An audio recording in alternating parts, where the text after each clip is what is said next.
It's that time for an adventure, a journey, and some good old-fashioned storybook fun. Are you ready?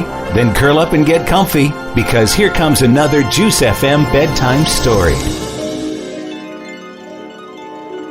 Hi, it's Megan from the Midday Show here on 89.7 Juice FM, and I'm going to read The Elves and the Shoemaker. There was once a shoemaker who, through no fault of his own, had become so poor that at last he had only leather enough left for one pair of shoes. At evening, he cut out the shoes which he intended to begin upon the next morning, and since he had a good conscience, he lay down quietly, said his prayers, and fell asleep. In the morning, when he had prayed, as usual, and was preparing to sit down to work, he found the pair of shoes standing finished on his table. He was amazed and could not understand it in the least. He took the shoes in his hand to examine them more closely. They were so neatly sewn that not a stitch was out of place, and were as good as the work of a master hand. Soon after, a purchaser came in, and he was much pleased with the shoes. He paid more than the ordinary price for them, so that the shoemaker was able to buy leather for 2 pairs with the money. He cut them out in the evening, and next day, with fresh courage, was about to go to work. But he had no need to, for when he got up, the shoes were finished and buyers were not lacking. These gave him so much money that he was able to buy leather for 4 pairs of shoes. Early next morning, he found the 4 pairs finished.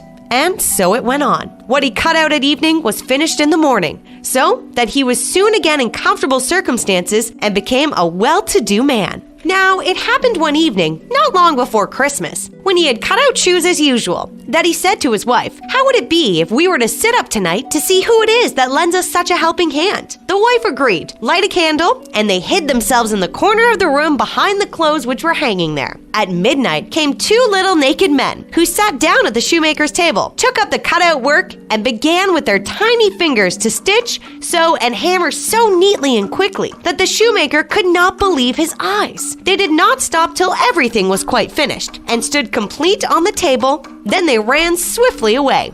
The next day the wife said, "The little men have made us rich, and we ought to show our gratitude. They run about with nothing on and must freeze with cold. Now I will make them little shirts, coats, waistcoats, and hose, and will even knit them stout stockings, and you shall make them each a pair of shoes." The husband agreed, and at evening, when they had everything ready, they laid out the presents on the table and hid themselves to see how the little men would behave. At midnight, they came skipping in and were about to set work. But instead of the leather ready cut out, they found charming little clothes. At first, they were surprised, then excessively delighted. With the greatest speed, they put on and smoothed down the pretty clothes, singing, "Now we're dressed so fine and neat, why cobble more for others' feet?" Then they hopped and danced about and leaped over chairs and tables and out the door. Henceforward, they came back no more. But the shoemaker fared well as long as he lived and had good luck in all his undertakings.